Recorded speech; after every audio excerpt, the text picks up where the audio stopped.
Hello, fellow humans. This is Lots of Hope. Welcome to this episode of The Living Journey, where we escape and explore a life in an alternate universe. Before we start, please make sure you are in a safe space, can and will do nothing but to relax while you are listening. Thank you for your support. Now, let's decompress. Wizarding. Standing before the huge crater in the middle of the Bushy National Park, looking at the lean giant naked man laying in the center of the huge bowl-shaped hole, you and your best friend since high school were shocked. Not sure how your annual hiking camping trip would turn into this mysterious journey. You looked at each other and couldn't say a word. You demanded your friend to stay away while observing. Then you left your hiking gear, ran back to your van in the southern direction to call for help. When you came back with your twin-size blanket, you saw your best friend had moved back to the edge of the crater and was seemingly talking to someone. Feeling worried, you ran even faster, almost tripping over the overgrown tree roots. Still holding the large blanket, you somehow kept yourself steady and kept running like an Olympian champion. Being overly protective, you arrived at your best friend, immediately extending one hand in front of your friend's chest as a shield. Looking into the crater, the giant man sat down, looking embarrassed for being naked. With his head down, eyes looking up, and hands covering his private part, you felt bad, throwing the blanket towards the man, signaling him to use the blanket and cover himself, while you and your best friend covered your eyes. When the tall man climbed and tried to reach the blanket, your friend told you that he is a wizard. When he lost a battle against evil forces last night in the sky, he lost his staff, causing him to lose most of his magic. As you continued to listen to your friend's crazy narrative, you heard the wizard respond, "Yes, I must find another staff on Earth, however impossible it is. Otherwise, we will all be in trouble." Staring at your best friend, being mesmerized by this handsome giant, his face looking like a Greek god. Hair shines like silk reflecting sunlight, and his retina changes color like an opal, peaceful and dreamy. You cannot believe the wizard is about 500 years old.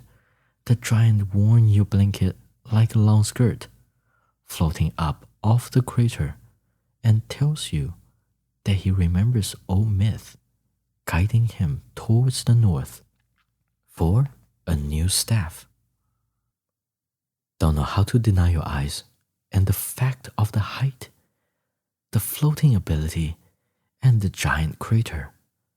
You followed your best friend's proposal and agreed to accompany and help the wizard on finding his new staff. Knowing that the giant won't fit into your van, and knowing the evils might catch up soon, you all decided to continue the hike towards the north immediately. Off to start your quest, the giant offered to take one of your hiking packs, but gushed over how heavy your bag is. Your friend laughed, telling the wizard that you are always the responsible, careful, and protective one, telling the wizard how you had fought off bullies, exaggerating your cooking skills, and how much you are appreciated. Throughout all these years, whenever either of you needed any help, just one phone call You would travel thousands of miles for each other. Being described as the best friend anyone could ever have, the most compassionate yet cool with logic. You stayed quiet, didn't know how to respond to the kind compliments. The wizard took over and introduced himself more, being younger and less experienced in a small group of world protecting wizards. His task was to defeat the evils and resume the balance. On the mission last night, he was ambushed by more than what he alone could handle. Hiked all day. By sunset, all of you felt hungry. You distributed work, dispatching the wizard to find fruits, your best friend to find twigs and branches for campfire, and yourself using your overly prepared gears to cook a warm meal for the group.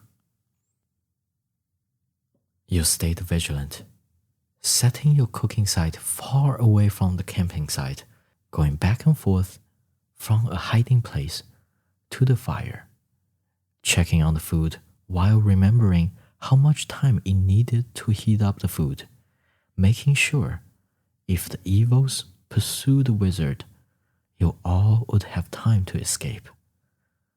By the time you returned to the camp with the warm meals, the wizard, holding onto a bunch of berries in his hands, staring at them, almost drooling.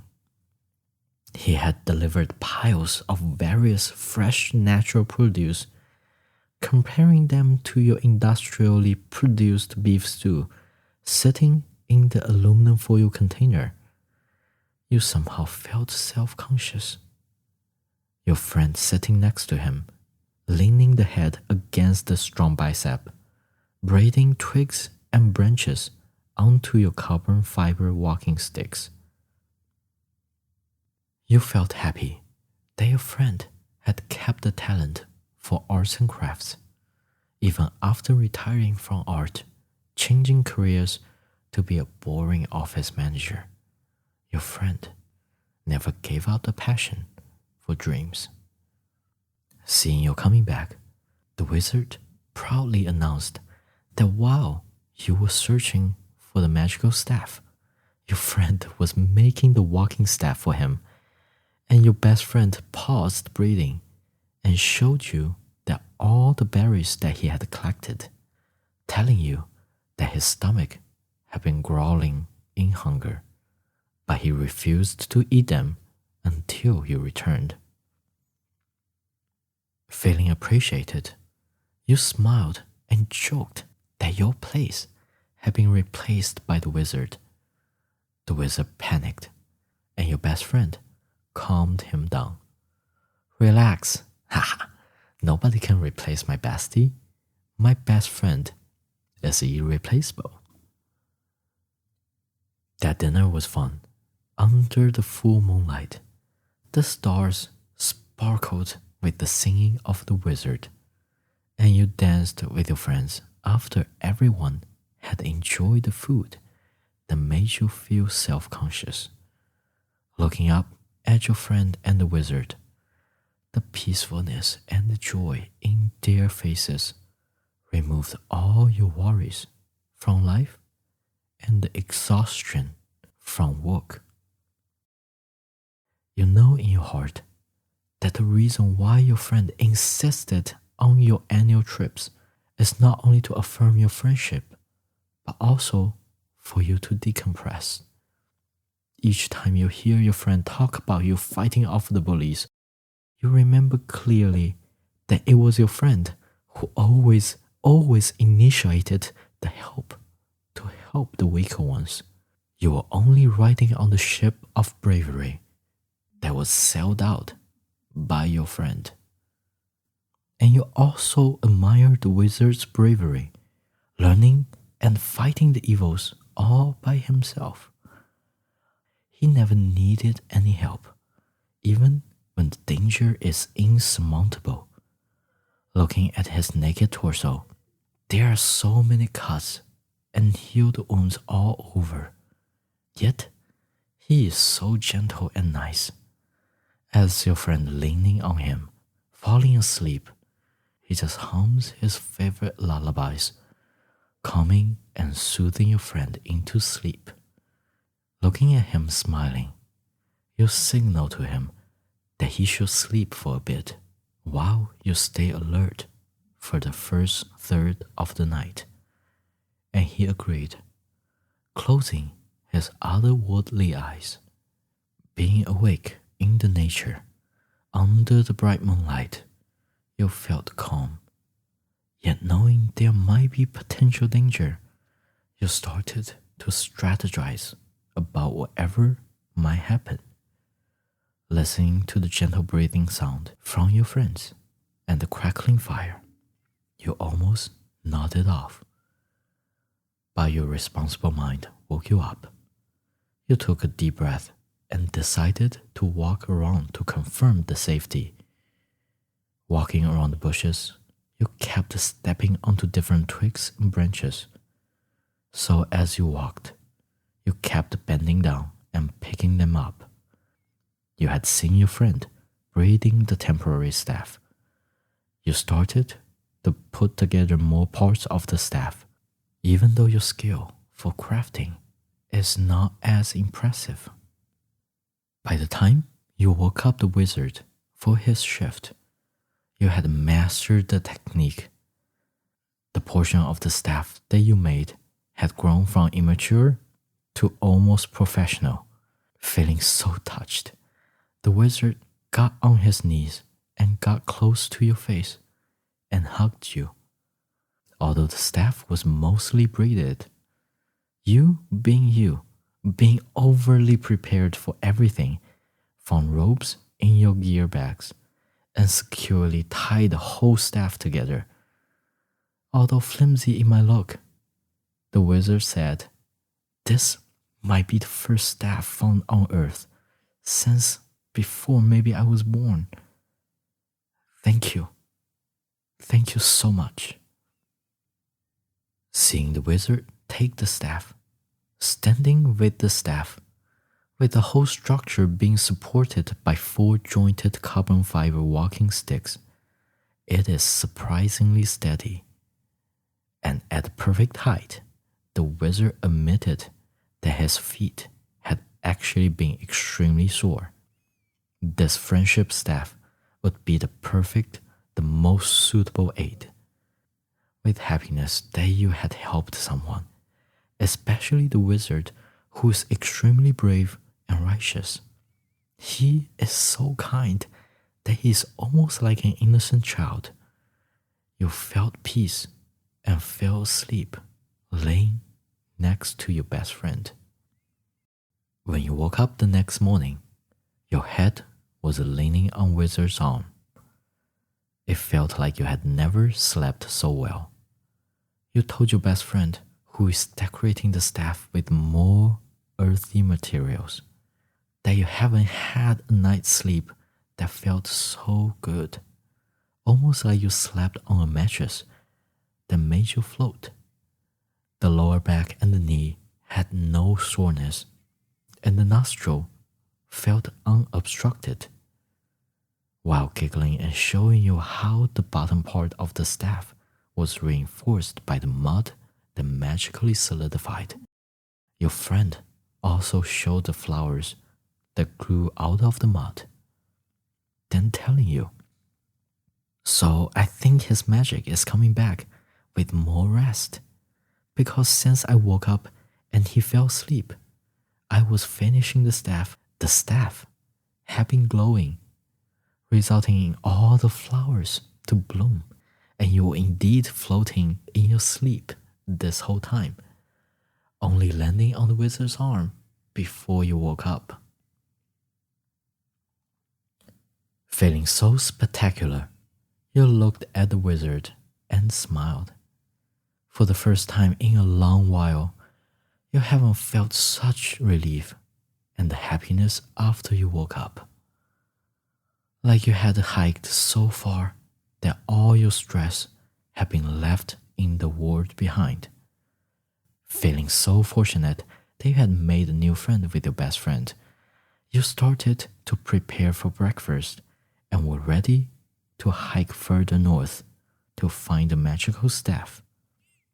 That day, you and your friend felt light and easy. While walking, you exchanged more of your thoughts. Anything happy, anything sad, anything angry, anything that came to your mind.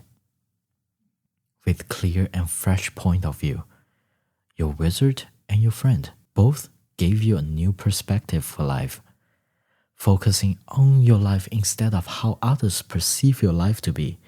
However glamorous your life might look from the outside, your inside feeling, which only your true friend cares about, is the most important of it all.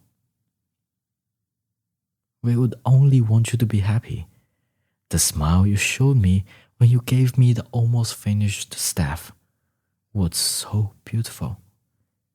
That's why I fought so hard against the evils, the wizard said.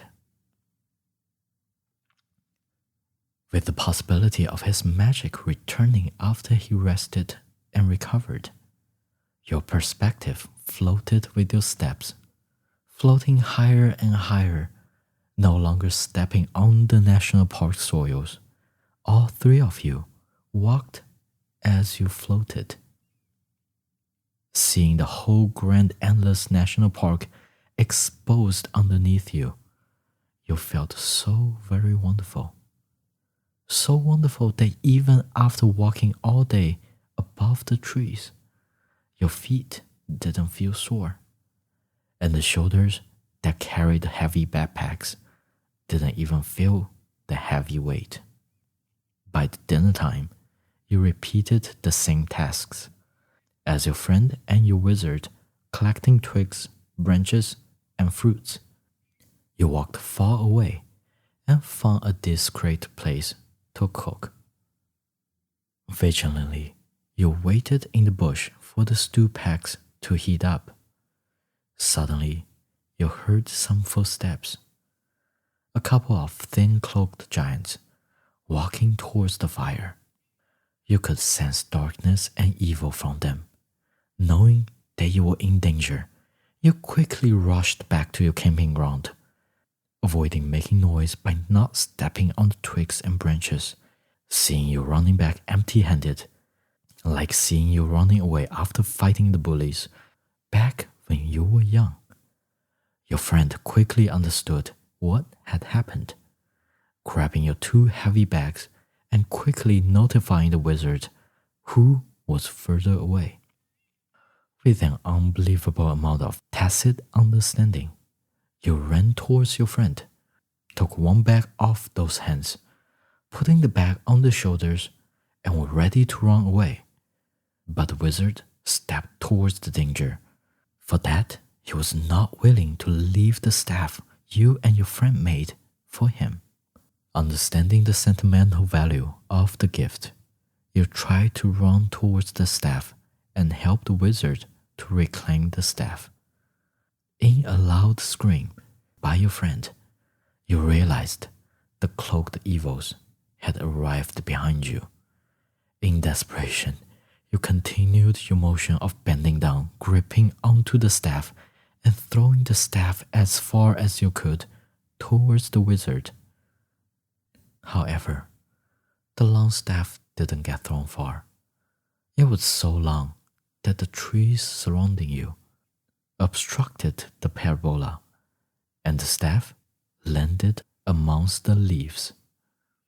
You stood frozen, almost accepting your fate of being captured. You thought you had taken your last breath. A shadow reached out from under the cloak, grabbing your feet. Losing your balance, you fell on your back. Thankfully, the heavy backpack provided you with cushion, and the backpack slammed into the soil and got stuck under the tree roots, providing you with an anchor. As you were dragged towards the cloak, you held onto the backpack with your dear life. In panic, you screamed loudly, and the shadow grows in strength. The wizard sprinted towards you, with one hand extended, as if he is trying to grab you, pulling you back from the shadow. Your best friend sneaked around, arriving by the piles of fruits, throwing the fruits against the cloaked figures, missing the first couple of ones. Then the aim got extremely precise. They landed on the enemies, then fell on the ground nearby. Although the fruits were not powerful enough to do any damages, the tactic distracted the enemies, and the grip on your feet loosened up. You gained a little strength, and one foot got off the shadow's clutch. You stumbled on the shadow, and the shadow made a screeching scream, causing the other foot to escape the tight hold, and you stood up, bolted towards the wizard. Being annoyed by the fruit tossing, the other cloaked figure reached out its shadow and quickly captured your friend. And as you ran, the shadow continued to chase you in a rapid speed. But when you sensed the existence of the staff that stuck in the tree right in front of you, you realized it was turning around to catch the staff. In a split second, you jumped in front of the shadow and blocking it from touching the staff. So it tightly choked your throat and pulled you back towards the cloak. Facing the fear of being consumed by the evil force, you both tried to latch onto anything that you could. With all three of you screaming in fear, the wizard finally got hold of the staff. Once the wizard touched the staff, it glowed like a sun. You can see the light pause the time, looking into your best friend's eyes as both of your mouths opened wide and screaming in silence. The fruits that fell on the ground started to rot. The seeds inside started to sprout. Green vines growing out of the seeds, like laser beams shooting towards the enemies, piercing through the cloaks. Somehow, in the complete time stop and silence, you can hear the screeching pain from the evil hidden underneath the dark and rough cloaks. With the evils around you disappearing, the forest resumed quiet for a second. Your friend still latching on the tree roots, but you, with the inertia of the shadow pulling you hard and fast, slid forward just a little more, landing right underneath the pierced evil. Once the bright sunlight completely receded, the vines lost their strength, and the nasty cloak fell on your face. It stinks of suffering and pains. When the wizard walked with the staff and used its magic to remove the evils completely, you and your friend got up, and the wizard's magic had readjusted himself, turning your blanket-made skirt into a proper, comfortable wizard robe, minus the pointy head. Realizing that you both had created the magical staff that not only saved yourself, but also the wizard, you couldn't help but cheer and hug the wizard.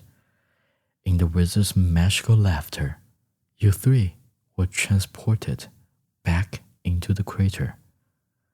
Sitting on the edge of the crater, waiting for the sunset, the wizard told you, after the moon aligned with the night sky, he would return to the sky.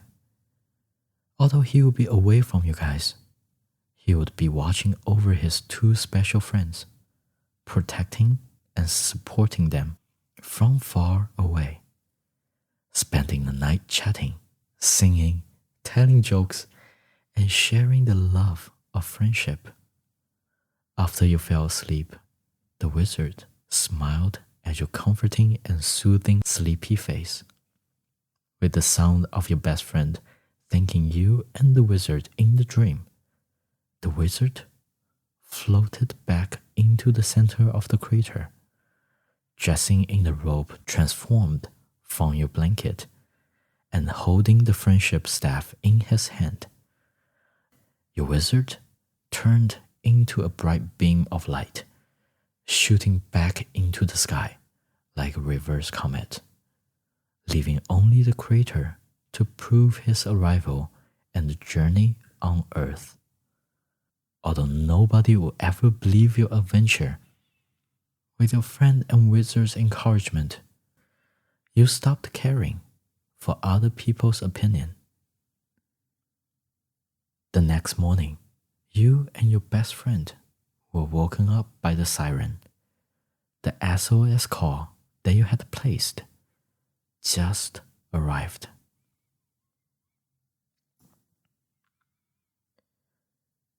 That's all for this episode of The Living Journey. I truly am grateful for your time. Feel free to leave your reviews. Please like, follow, or subscribe. Do share this show so we can grow together. Until next time, lots of hope. Signing out.